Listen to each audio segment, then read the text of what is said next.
सुमनसवन्दित सुन्दरि माधवि चन्द्र सहोदरि हेममयि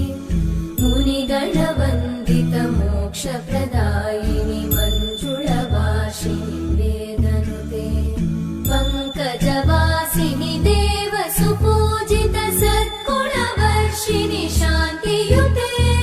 जय जय हे मधुसूदन कामिनि आदिलक्ष्मि जय पालय माम्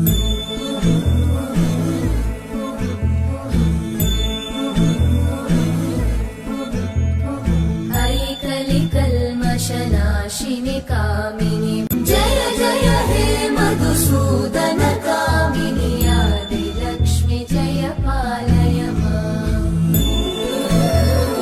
हिरण्यवर्णां हरिणीं सुवर्णरजतस्रजाम्